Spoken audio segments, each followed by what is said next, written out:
Bonjour à tous, merci d'être là aujourd'hui pour le webinaire Climat, transition énergétique et biodiversité. Avant de commencer le webinaire, j'aimerais prendre le temps de faire une courte reconnaissance territoriale. Euh, nous reconnaissons que la plupart de nos organisations vivent et travaillent sur des territoires ancestraux des Premières Nations et des Inuits. Alors, nous les remercions d'être gardiens depuis toujours de ce territoire. Bien, merci de vous joindre à nous. Comme je disais, aujourd'hui, on fait un événement qui fait partie des dialogues pour la biodiversité. Les dialogues pour la biodiversité, c'est une série d'événements, une série d'échanges multisectoriels qui visent à un engagement ambitieux au niveau de la crise écologique. Aujourd'hui, évidemment, on parle de deux enjeux croisés, le climat et la biodiversité. Donc, un peu de contexte, évidemment, vous le savez, on sort d'une COP 30, on est en consultation au niveau des cibles climatiques, donc il y a beaucoup qui se passe au niveau du climat. On sait qu'on doit mettre plusieurs mesures en œuvre justement pour permettre cette transition, en fait, vers un monde où on a moins d'enjeux climatiques. On sait que ça va passer par évidemment une transition énergétique, entre autres. Par contre, on sait aussi qu'on a des engagements ambitieux en termes de protection de la biodiversité qui passent par la protection du territoire. Fait qu'aujourd'hui, justement, j'ai invité quatre panélistes là, à se joindre à moi pour discuter justement un peu sur ce regard croisé-là entre NGO, organismes de conservation, promoteurs et instituts du parapublic. Fait que sans vous attendre, je vais vous présenter nos panélistes, puis on va tout de suite sauter dans la conversation. Vous êtes là vraiment pour ces échanges-là. On a Anne-Céline Guillon, qui est analyste énergie et climat chez Nature Québec. On a Céline Cusson, qui est directeur environnement chez Hydro-Québec. Geneviève Fortin-Blanchard, qui est conseillère principale en affaires publiques et relations avec la communauté chez Boralex. Joël Bonin, qui est vice-président associé pour la région du Québec chez Conservation de la Nature Canada. Merci beaucoup à vous quatre là, d'avoir accepté cet échange-là. C'est rare qu'on a la chance de discuter entre nous de façon aussi croisée. Fait que j'apprécie évidemment là, d'avoir que vous preniez le temps aujourd'hui pour ça. Je commencerai peut-être par un petit tour de table rapide, évidemment, sur est-ce que vous voyez une convergence justement entre les politiques climatiques et les mesures de la protection de la biodiversité? On en parle de plus en plus, mais est-ce que concrètement, il y a des synergies là, qui se créent entre ces deux enjeux-là? Je commencerai peut-être par toi, Joël. Oui, ben merci beaucoup, David. Certainement. C'est sûr qu'il y a une convergence. En fait, le climat, la nature, c'est le principal moteur là, pour réguler notre climat à travers le monde. Puis, autant qu'on veut s'éloigner des productions d'énergie fossile pour essayer de stopper le dérèglement du climat, autant qu'on peut s'investir dans la protection des milieux naturels pour aussi contribuer à réguler le climat. Fait que c'est certain que les gestes qu'on va poser dans les années à venir, puis les objectifs qu'on s'est donnés convergent là. C'est très bon de cette transition là, vers une énergie propre, durable. Puis c'est vraiment important les engagements qu'on a pris pour préserver une partie du territoire, pour s'assurer que la biodiversité, mais aussi les moteurs qui régulent notre climat, là, la nature, les solutions associées avec cette nature-là soient bien en place. Fait que à Conservation de la nature, puis dans la communauté des organismes de conservation, on voit vraiment d'un bon œil l'arrivée de cette volonté mixte. Mhm. Merci beaucoup, Joël. Anne-Céline, est-ce que tu vois aussi cette convergence-là? Oui, tout à fait. Et puis j'abonde vraiment dans le même sens que mon collègue Joël. Évidemment que, il y a convergence entre les réponses qu'on doit apporter aux deux crises. Mais j'ai aussi envie de dire que malheureusement, si cette fameuse transition énergétique est mal faite, il y a vraiment des vrais enjeux où elle va venir. Il y a une vraie possibilité qu'elle vienne au contraire aggraver la crise climatique de par notamment la destruction des puits de carbone naturels qu'elle peut entraîner. J'y reviendrai un peu plus tard, mais donc c'est essentiel, je pense, vraiment de faire en sorte que politiquement, justement, il y ait une compréhension de l'interrelation entre les deux crises et de faire en sorte que les réponses à l'une répondent également à la deuxième et viennent pas au contraire l'aggraver. Puis j'ai envie de dire, il y a convergence aussi, non seulement dans l'atténuation, mais évidemment dans l'adaptation au changement climatique. La nature a un rôle énorme à jouer et souvent à vraiment beaucoup moindre coût que les infrastructures grises. Donc ça aussi, il faut pas l'oublier. Merci beaucoup, Anne-Céline. Je prends ça comme un oui, mais. Euh, Céline, j'irai avec toi. Ben moi, c'est un oui sans mais, ma réponse, dans le sens où il y a convergence assurément. Il y a tout l'axe là, des politiques gouvernementales, puis Anne-Céline et Joël, là, ils faisaient référence. Euh, Moi, j'apporte l'angle de la convergence même dans les plans, puis dans les orientations des organisations. Puis là, je vais parler de la mienne, Hydro-Québec. Euh, pour moi, ça se concrétise, cette convergence-là, dans le contexte où oui, on a notre plan d'action 2035. La majorité d'entre vous, j'imagine, avez entendu parler du fameux plan avec les objectifs ambitieux en lien avec la transition énergétique dans tout ça. Oui, on a un plan. Oui, il y a de l'efficacité énergétique prévue dans tout ça. Je vais paraphraser ma PDG. Vous l'avez peut-être entendu sur certains forums récemment, mais l'électron le plus vert, c'est celui qu'on ne consomme pas. Alors, il y a la convergence en ce sens-là. Et puis, en parallèle, il y a pour moi aussi une convergence dans le sens où si l'efficacité énergétique ne suffit pas et qu'on doit s'engager effectivement dans l'ajustement, de l'ajout de différentes infrastructures électriques, ben, chez Hydro-Québec, on a ce plan-là assurément, mais en parallèle et en complémentarité, on s'est aussi doté d'un plan d'action en faveur de la biodiversité. C'est pas notre premier, ça fait des années qu'on est dans cette mouvance-là, mais on vient tout juste cette année justement de sortir un plan et qui fait un écho direct avec notre plan d'action 2035. J'en parlerai peut-être un peu plus en détail tantôt. Fait que pour moi, la convergence, elle est là, autant dans le besoin de se mettre en mouvement que concrètement chez Hydro-Québec, parce qu'on s'est donné comme plan de match. Merci beaucoup, Céline et Geneviève. Oui, puis j'abonde dans le même sens que tout le monde, là. Il y a convergence, puis je pense qu'on a parlé beaucoup des aspects plus réglementaires, puis nous, on abonde dans ce sens-là. Puis au niveau aussi stratégique, s'assurer, dans le fond, que la transition énergétique s'assure de quand même protéger les milieux d'accueil, puis les milieux d'accueil humain et physique. Mais c'est aussi important de participer aux initiatives pour s'assurer d'une continuité là, dans cette convergence-là. Puis c'est quelque chose qui est assez important au niveau de Boralex. Puis ça fait également partie, dans le fond, de notre façon de faire, autant au tout début de nos projets jusqu'à l'opération de ces projets-là aussi. Parfait. Merci beaucoup, Geneviève. Ça me rassure que ça soit tous un oui. Si on avait commencé sur un non, ça aurait été un panel plus difficile.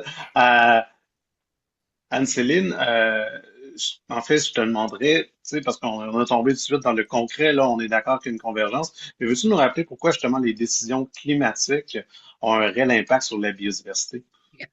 Bah, écoutez, donc je pense que j'apprends rien à personne hein, quand on dit que, on le sait, les dérèglements climatiques sont en grande partie dus à la combustion des énergies fossiles et que donc la science est claire à ce niveau-là. Il faut sortir de cette consommation-là d'énergie fossile, pétrole, gaz, charbon au niveau mondial. Puis ça, ben, ça implique évidemment le développement de nouvelles sources d'énergie et d'énergie qu'on dit renouvelables. Donc ça, c'est vraiment essentiel.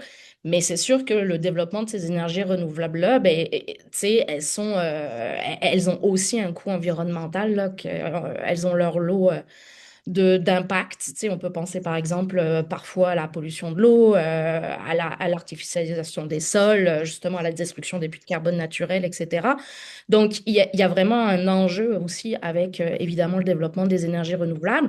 Mais ceci dit, il faut être conscient que même si le Québec, tu sais, on a la chance justement avec Hydro-Québec d'avoir 98-99% de notre électricité qui est produite à partir d'énergies déjà renouvelables, demeure pas moins que 50% notre mix énergétique, c'est encore des énergies fossiles, à cause du transport, évidemment, du chauffage des bâtiments, des procédés industriels, etc. Donc oui, il faut absolument développer ces énergies renouvelables-là. Ceci dit, comme je le disais, elles ont des impacts et ça m'amène au deuxième élément qui aggrave la crise climatique, ben, c'est justement ce qu'on appelle dans le bon jargon le secteur de l'affectation des terres, des changements d'affectation des terres et de la foresterie. Donc, c'est comment, justement, la destruction des puits de carbone naturels, en fait, vient relarguer aussi des gaz à effet de serre dans l'atmosphère.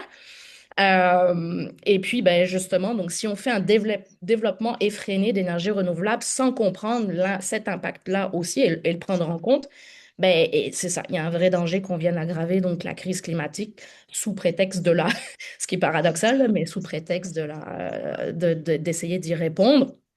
Or, ce qu'il faut savoir, c'est par exemple, c'est que au Québec, ben, ce secteur-là, donc de tout ce qui est affectation des terres, c'est à peu près 16% des émissions de gaz à effet de serre par rapport à tous les autres secteurs qui sont comptabilisés dans l'inventaire des GES. Et lui, pour le coup, n'est pas encore pris en compte dans notre bilan GES annuel.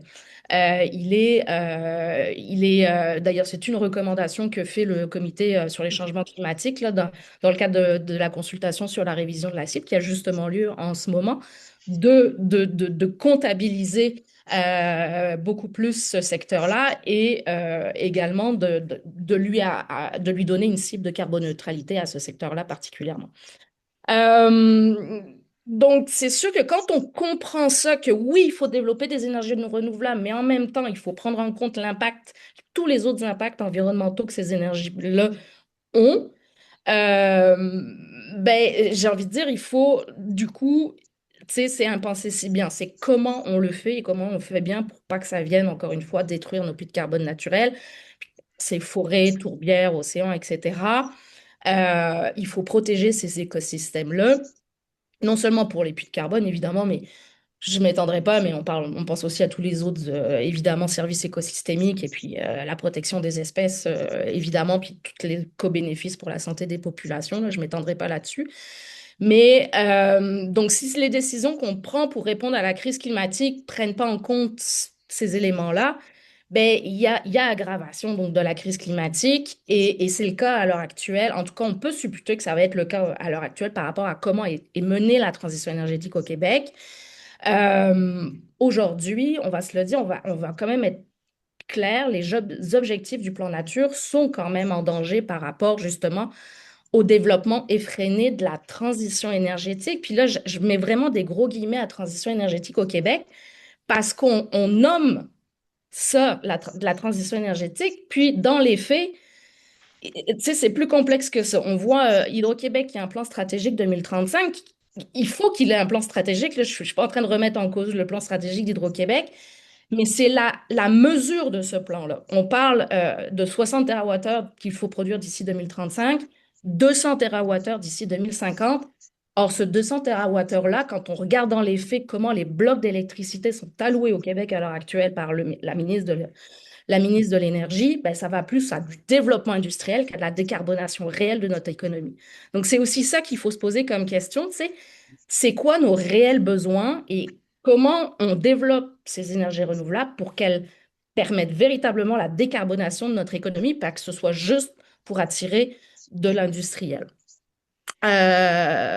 Donc ça, c'est une chose.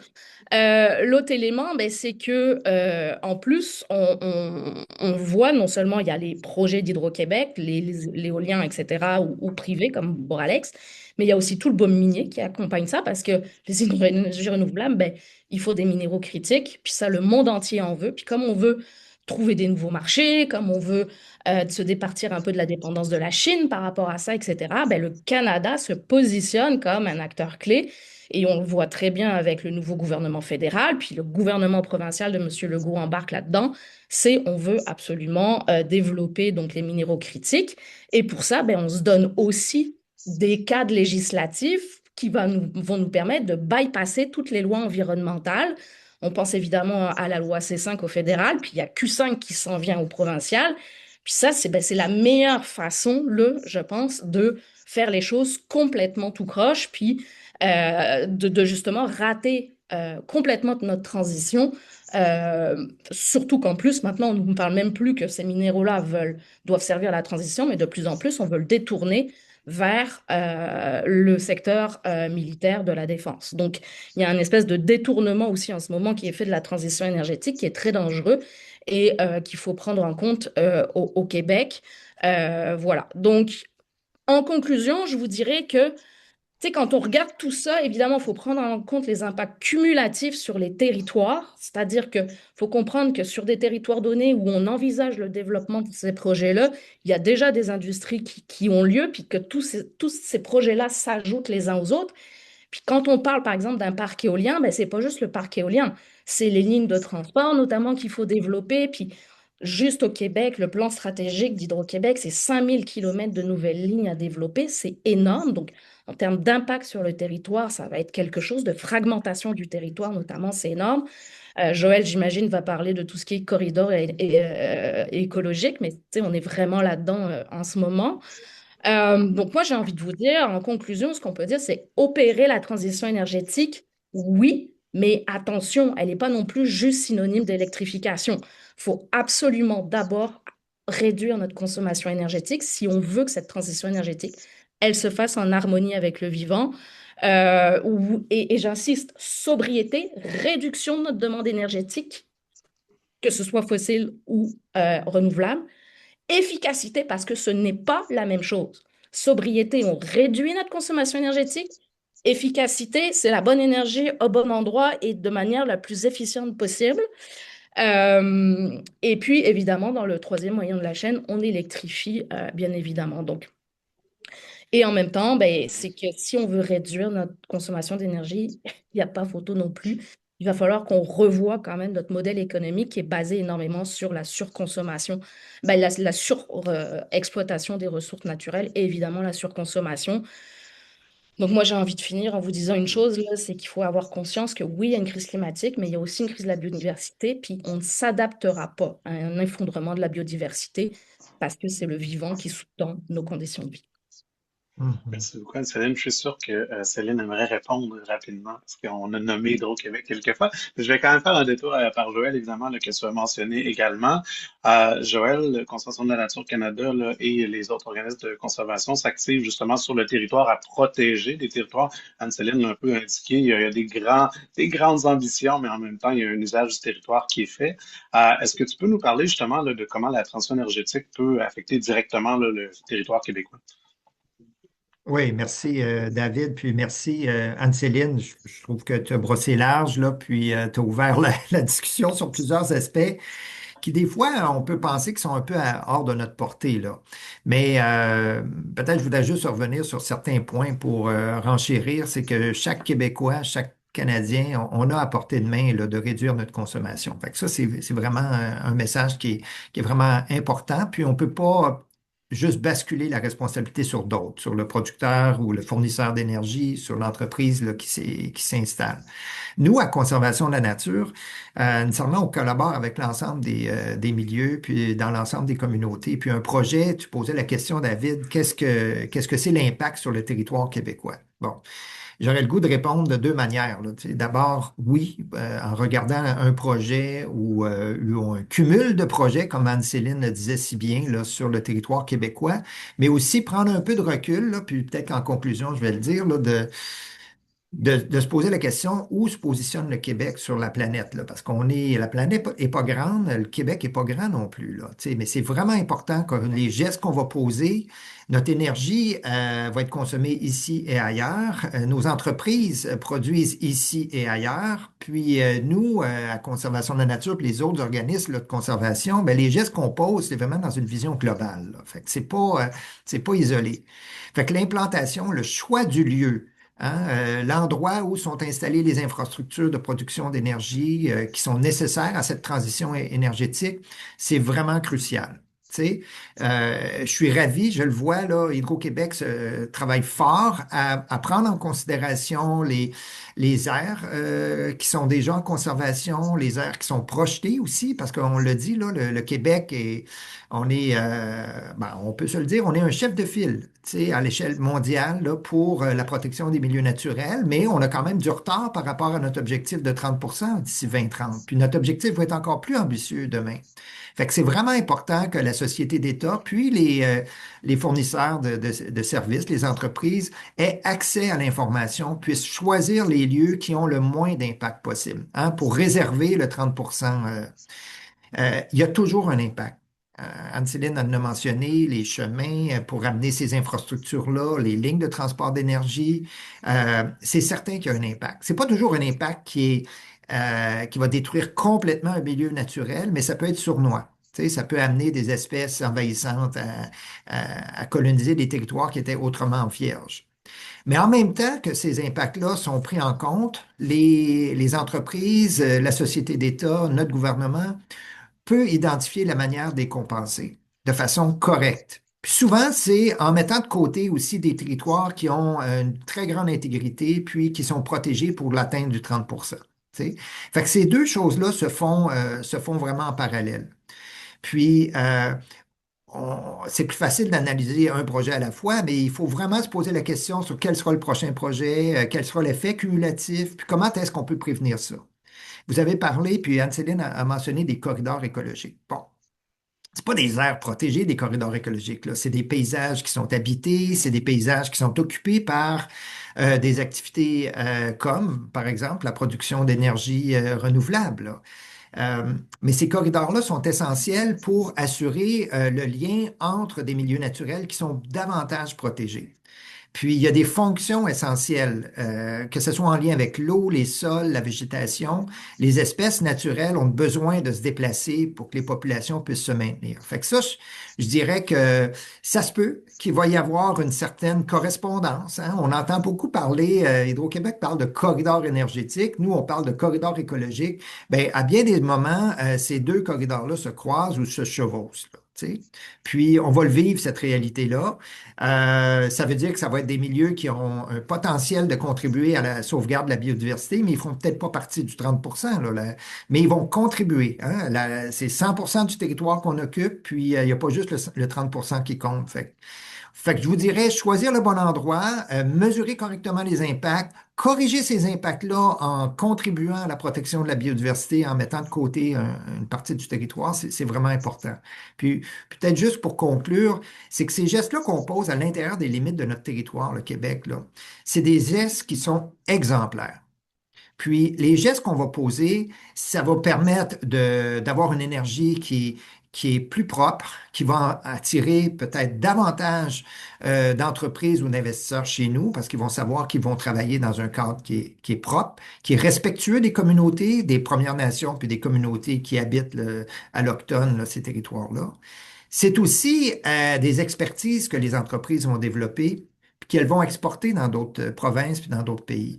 Fait que de faire le travail de façon exemplaire ici, aujourd'hui, hein, plutôt que de se presser puis de le faire à peu près, là, comme on entendait l'inquiétude d'Anne-Céline, c'est pas la solution du succès. Puis je pense que les entreprises comme Boralex, puis la société Tecta comme Hydro-Québec ont cette envergure-là. Tu sais, puis ont la capacité. Puis on espère qu'ils vont inspirer nos dirigeants aussi à prendre les mesures les plus strictes possibles pour faire en sorte que nos standards soient les plus élevés, puis qu'on atteigne les objectifs à l'échelle internationale en matière de conservation, au même titre qu'en matière de production d'énergie renouvelable. Merci beaucoup, Joël. J'ai envie d'aller de l'autre côté de la médaille, des acteurs qui aussi veulent protéger la biodiversité, mais qui ont des missions quand même différentes et qui peuvent pas nécessairement la prioriser de la même façon que le Consortium de la nature ou Nature Québec peuvent le faire.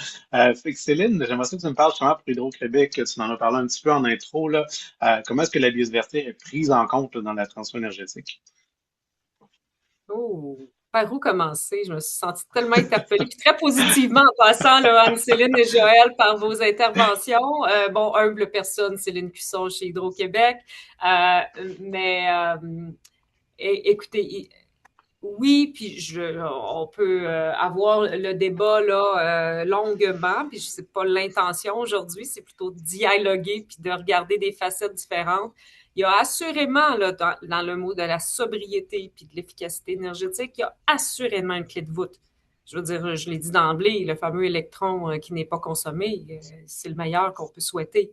Après ça, jusqu'à quel point le chiffre est ambitieux à cet égard-là dans notre plan. Je vais laisser à d'autres le soin de commenter là-dessus. Moi, ce que je veux dire, c'est qu'Hydro-Québec le prend au sérieux, assurément se met en action là-dessus.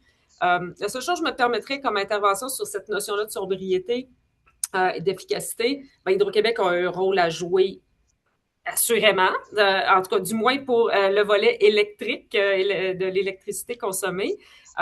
Mais je rejoins quand même Joël aussi quand tu mentionnais là, que chacun d'entre nous, comme citoyens, comme consommateurs, donc c'est un jeu, une danse à plusieurs partenaires.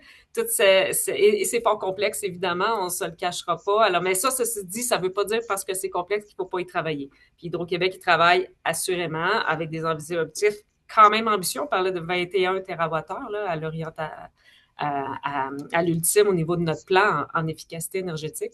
Alors ça, il y a assurément du travail à faire, puis ça, ben directement, ça vient être un gain positif pour la biodiversité. Maintenant, si on le regarde sous l'angle plutôt en termes d'intervention liés à nos projets, à nos activités, puis à l'impact. On ne se le cachera pas, on a des impacts sur notamment la biodiversité de par la construction, puis l'exploitation aussi. Il ne faut pas oublier le volet de, il y a l'impact lorsqu'on ajoute un empiètement quelconque au sol avec des nouveaux actifs. Puis ensuite, dans la manière qu'on va exploiter ces actifs-là, également, il y a un impact négatif ou positif qu'on peut avoir sur la biodiversité. Puis c'est là où je fais juste revenir sur notre question de notre nouveau de cette année. Pour moi, il est moins nouveau, mais on l'a sorti cette année, notre 4e plan d'action en faveur de la biodiversité chez Hydro-Québec. Donc, un plan, puis là, c'est mon petit moment de publicité. Si vous n'avez pas eu la chance d'en prendre connaissance, je vous invite à aller sur notre site web.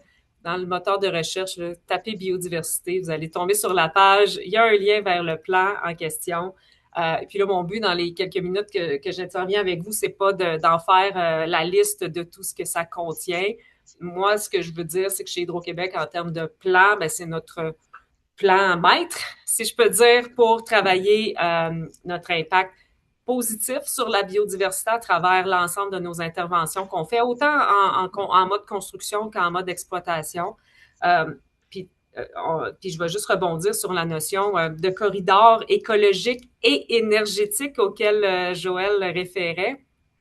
Ben, on a justement une action spécifique là-dessus, très concrète, dans notre plan d'action, qui est une intention d'utiliser nos emprises de ligne et d'ajuster notamment la maîtrise de la végétation qu'on y fait, de créer, d'en faire des corridors éco-énergétiques favorables à la biodiversité. On a tout plein d'interventions dans ce type d'envergure-là. Alors, oui, ça peut être compatible. Pas toujours, pas dans tous les contextes, mais il y a assurément une panoplie d'opportunités là, avec des installations déjà existantes en passant, même pas des ajouts. Et on peut travailler, puis on va travailler, puis c'est dans notre plan notamment des interventions qu'on appelle la maîtrise différenciée de la végétation. On a des engagements aussi dans notre plan de travailler avec le monde municipal, avec les communautés autochtones pour développer puis favoriser toutes sortes de nouvelles initiatives pour la biodiversité, en faveur de la biodiversité. Eu égard à nos projets d'Hydro-Québec, là, vraiment dans les milieux d'accueil de nos installations. Alors ça, c'est tout un pan d'intervention qui, puis c'est pas une question de compenser, là, mais je veux dire, en parallèle à, oui, faire des projets, puis bien les faire, puis minimiser les impacts de ces nouvelles infrastructures-là, il y a également plein de choses qu'on fait déjà et qu'on veut faire, puis encore plus avec l'occupation au sol qu'on a déjà avec notre parc d'actifs. Donc, et à travers ce plan-là, l'autre pan qui est hyper important, je l'ai évoqué rapidement, mais c'est l'axe du partenariat. Pour nous, dans notre plan de match, on part de la prémisse qu'Hydro-Québec seul, on est puissant, là, on a des leviers d'action extraordinaires comme société d'État, mais on ne réussira pas grand-chose tout ça. Alors, c'est là où on a beaucoup d'actions, puis une vision de partenariat avec les communautés d'accueil, c'est-à-dire le monde municipal, nos partenaires des Premières Nations également, et avec Anne, Céline et Joël aussi à l'écran.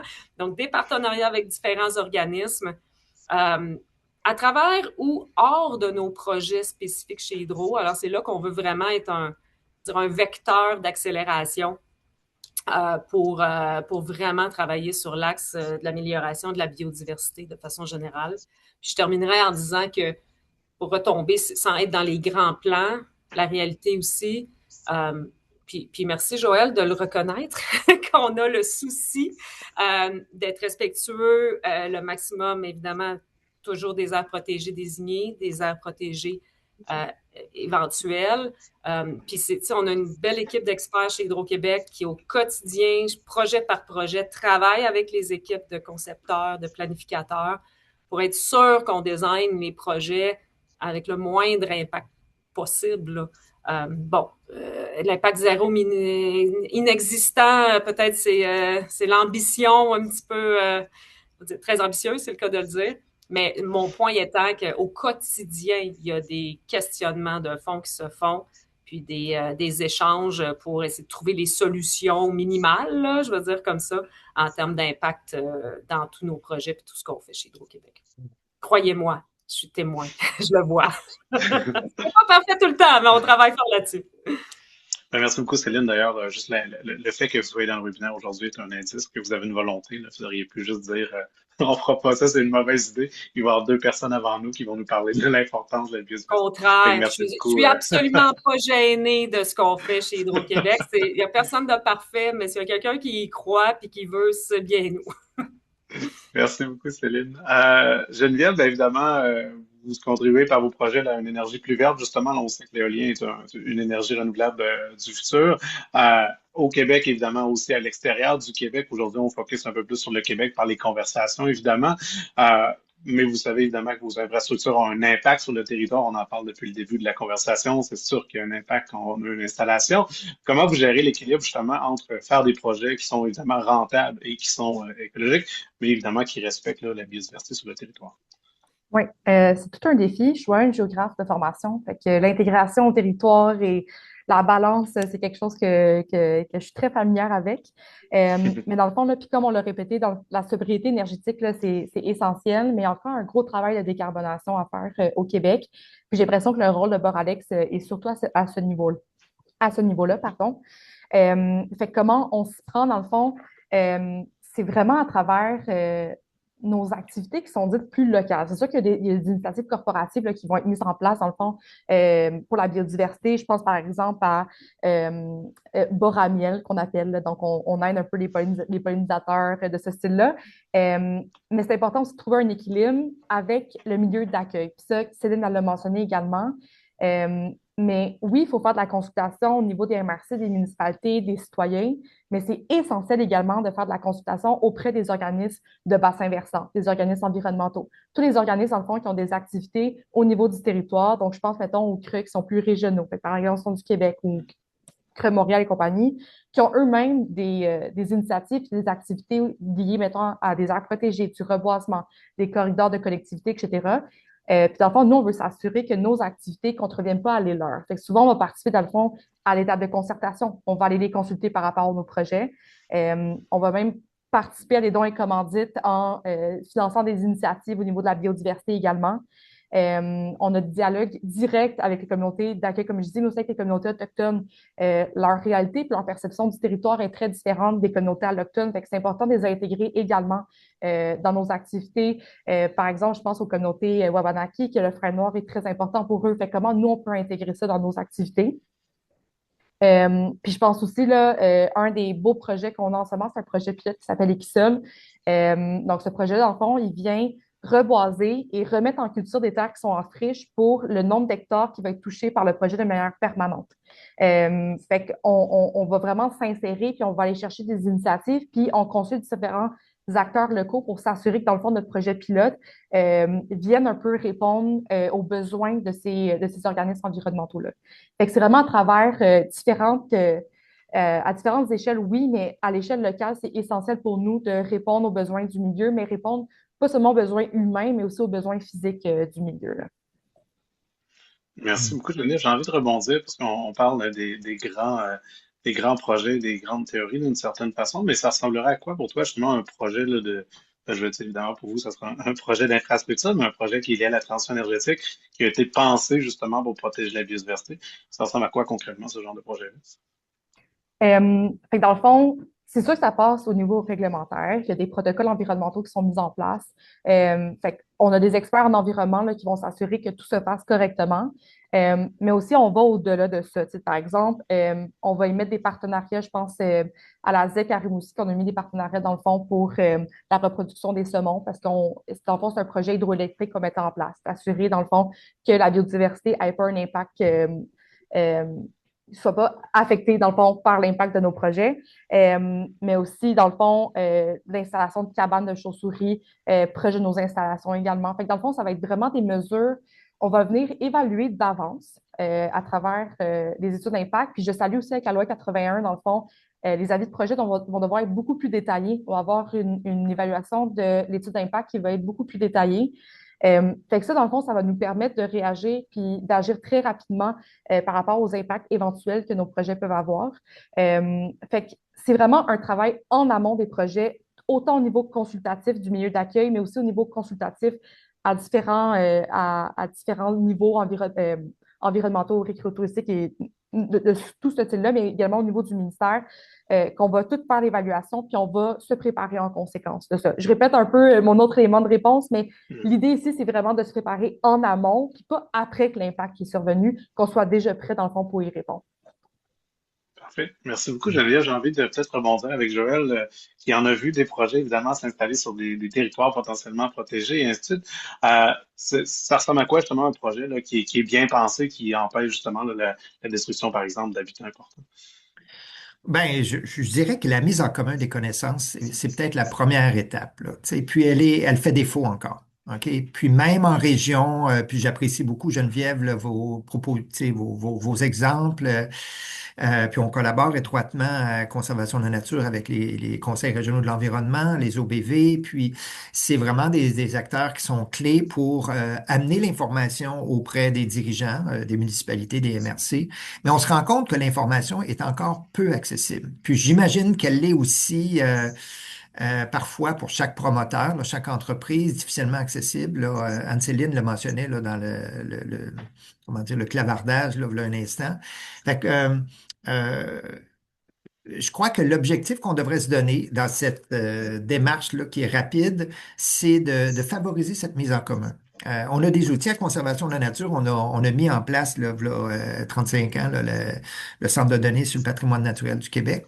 C'est un centre de données qui, partout en Amérique, dans chaque province canadienne, chaque État américain, qui gère des données. Puis depuis, on a créé des plans écorégionaux, puis on a identifié des secteurs qui sont propices à la conservation, qui sont sensibles.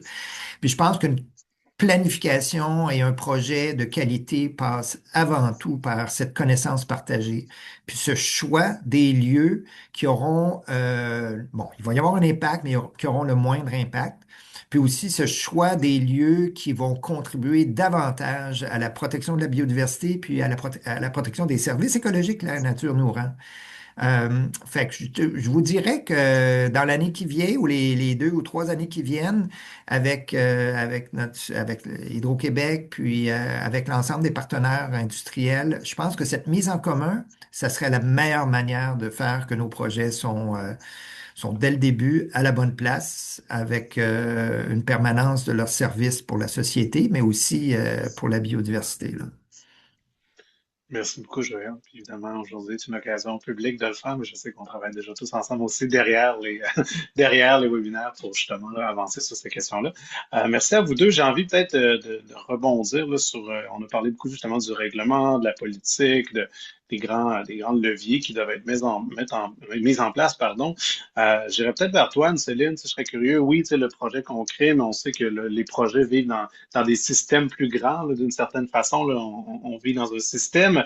Peux-tu nous dire, ce serait quoi les grands leviers là, qui seraient nécessaires pour justement garantir que transition énergétique soutienne la biodiversité?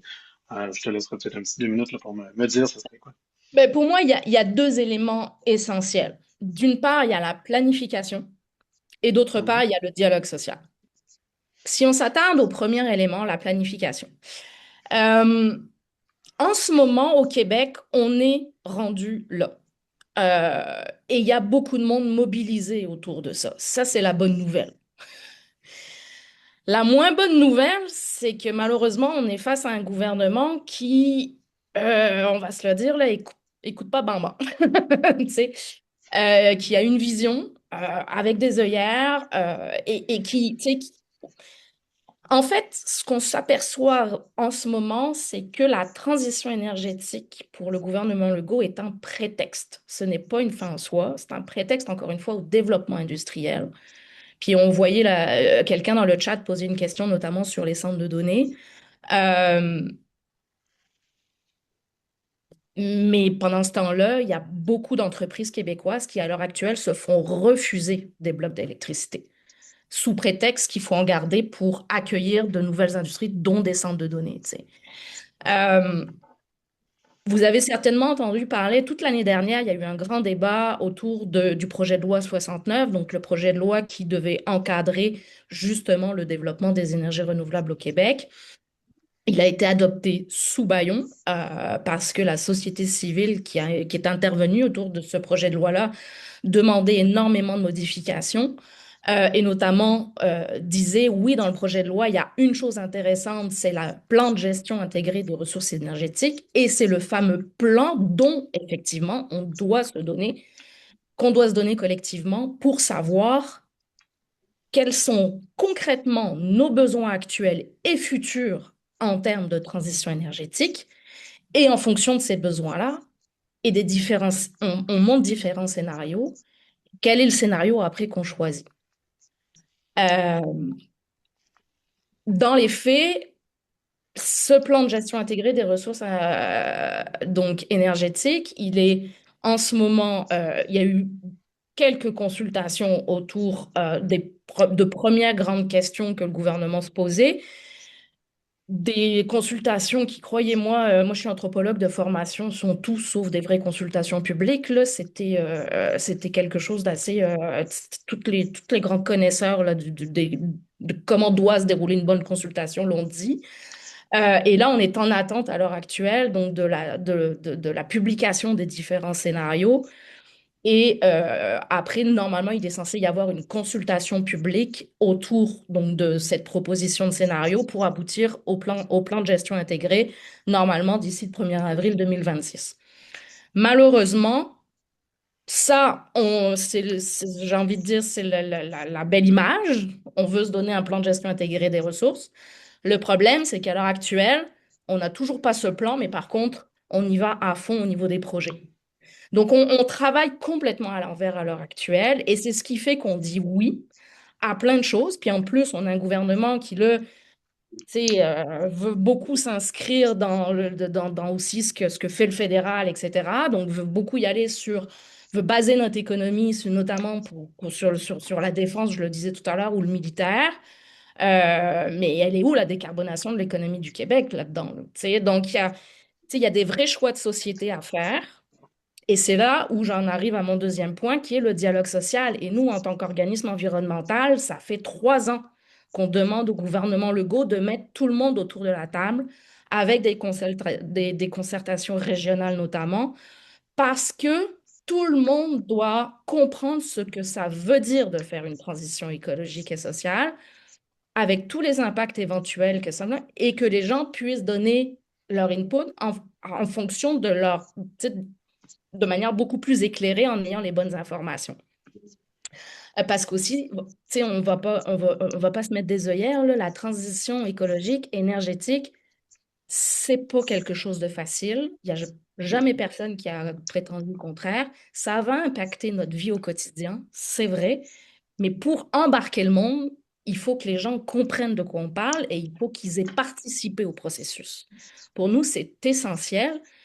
Et c'est pour ça on réclame ce dialogue social depuis maintenant près de 3 ans, qu'on ne l'a toujours pas eu, et ce n'est pas des pseudo-consultations en ligne qui vont aider au vu de la complexité de ce que c'est que de faire cette fameuse transition énergétique. Donc, on est là,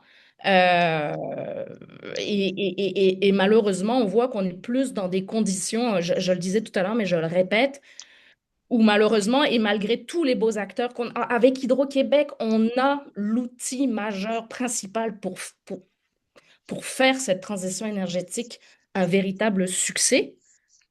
Malheureusement, en politisant cet outil-là, comme le fait actuellement le gouvernement Legault, ben, on l'envoie vers l'échec. C'est ce qui est vraiment dommage parce qu'une transition énergétique bien pensée, qui reste dans le domaine public, ben, c'est de l'argent qui va aussi aller directement à nos hôpitaux, à notre système de santé, etc., versus un dollar investi dans les fossiles qui, lui, part en Alberta ou même chez les investisseurs américains.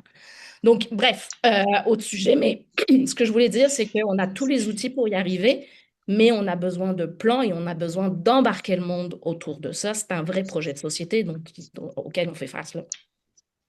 Merci beaucoup. Céline, je vais te donner le travail encore difficile de passer après Anne-Céline. Évidemment, là, je m'attends que tu n'auras pas le plaidoyer de Nature Québec en termes de c'est quoi les grands leviers, mais je serais quand même curieux de voir, tu sais, pour Hydro-Québec, c'est quoi justement les leviers là, pour s'assurer que ces deux crises-là soient travaillées de façon conjointe là, pour qu'on ait des solutions aussi conjointes. Effectivement, en fait, je n'oserais même pas me hasarder à répondre aux éléments qu'Anne-Céline a apportés. Non pas que c'est pas pertinent et utile, mais avec le temps qui nous reste, non, en fait, moi, ce que j'avais peut-être envie d'amener, c'est aller complètement ailleurs en termes de type de levier, mais c'est un levier qui, pour moi, demeure essentiel et que je pense, des fois, prend pour acquis. Et ça s'appelle les connaissances. La connaissance sur la biodiversité, la connaissance et la capacité de bien mesurer les gains ou les pertes de biodiversité, d'avoir des indicateurs pour être capable de guider nos décisions, guider nos choix, prendre les bonnes mesures. Donc, Anne-Céline, dans sa réponse, c'était beaucoup sur l'axe de la transition énergétique, évidemment, en voulant éviter des impacts sur la biodiversité. Moi, je le prends à l'inverse. Je me dis, si on s'assure d'avoir une meilleure connaissance et compréhension des dynamiques biologiques, des dynamiques des écosystèmes dans lesquels on s'insère, ben ça va nous aider effectivement à prendre une meilleure décision pour un besoin de transition énergétique. Et ce levier-là, on en parle peu, je trouve, de façon générale. C'est comme si on le prenait pour acquis, on a tous des bons scientifiques, puis tout le monde connaît la biodiversité au Québec. Oui, on en connaît beaucoup, mais on n'en connaît pas suffisamment quant à moi. Puis je fais juste revenir là-dessus, je vais vite là, pour qu'on puisse laisser la parole aux collègues, là, mais mon point étant, chez Hydro-Québec, encore une fois, je l'amène à ce qu'on fait puis ce qu'on veut faire. Énormément d'interventions dans cet esprit-là. On a beaucoup de partenariats avec différentes universités en voie de se concrétiser ou qui roulent déjà pour mieux comprendre la connectivité aquatique, notamment toute l'angle, évidemment, notre hydroélectricité, on a un impact dans les milieux biologiques aquatiques. On a des initiatives là-dessus. On travaille très fort avec à travailler à se développer des indicateurs. On a tout. J'irai pas à inventorier l'ensemble de ce qu'on fait, mais le point étant, pour moi, ça, c'est un levier qu'on n'a pas suffisamment activé, quant à moi, puis sur lequel il faut qu'on travaille. Hydro et plein d'autres acteurs, là, évidemment. Là. Merci beaucoup. Il y en a plein d'autres, mais je vais m'arrêter là-dessus. Évidemment, je pense que c'est un peu ça l'enjeu, c'est que les solutions sont multiples et de là l'importance du dialogue, comme disait Anne-Céline, il faut travailler ensemble pour que la donnée soit disponible, qu'on se parle et qu'on travaille ensemble. Fait que merci beaucoup, Céline, à ce niveau-là. Je ferais peut-être un petit tour de table, 30 secondes chaque. Si en 30 secondes, je vais vous couper après 30 secondes, juste pour être certain.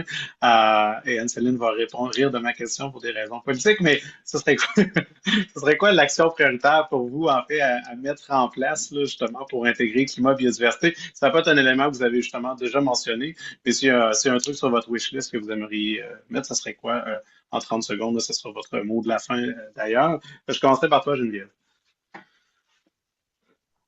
J'étais un petit passé en dernier, je n'étais pas prête. Mais pour nous, puis je vais le répéter dans le fond, là, c'est vraiment la consultation, impliquer les différentes parties prenantes dans nos processus. Là, je pense, mettons, aux OBV, aux CRE, aux organismes environnementaux, à participer à nos études d'impact sur l'environnement pour justement le partage des connaissances là, que Joël discutait, là, s'assurer dans le fond qu'on représente bien le milieu, qu'on représente bien les enjeux pour qu'on puisse se préparer en amont et tout au long, dans le fond, là, de nos projets. C'est comme ça qu'on va être capable de cibler là, les endroits là, qu'on a besoin de faire attention, mais qu'on peut peut-être aussi contribuer à protéger ou à améliorer la biodiversité. Là. Parfait. Merci, Céline. Je refuse de répondre à cette question. Dans le sens où c'est un piège. Non, mais blague à part. En fait, moi, ma réponse pour vrai, en 30 secondes, là, il n'y a pas une action qui, pour moi, est la solution. C'est un bouquet de solutions. Et si j'ai un mot-clé qui n'est pas une action, mais qui en multiplie des actions, c'est tout l'axe du partenariat. Moi, je pense qu'il n'y a personne qui peut prétendre avoir la solution, puis l'expression en anglais, le low-hanging fruit ou autre, sans être en collaboration, puis utiliser les forces puis les leviers d'autres partenaires. Alors, moi, ma réponse, qui est une semi-réponse, c'est le partenariat. Merci, Joël.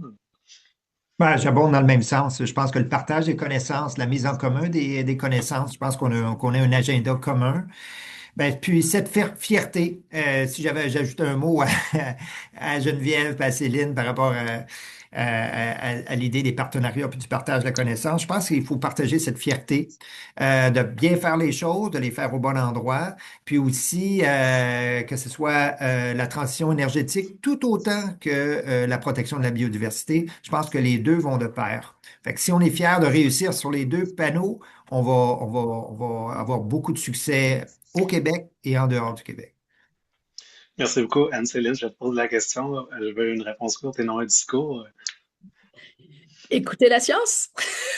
Ceux qui suivent les réseaux de Nature Québec comprendront la joke. Merci beaucoup, Anne-Céline. Mais de toute façon, comme on disait tantôt, il n'y a pas une solution, évidemment. Donc, c'est multiple. Je vais remercier les gens qui écoutent en rediffusion ou qui ont écouté en ligne. Fait que merci beaucoup d'avoir été là. Je vais couper l'enregistrement. On va prendre quelques questions.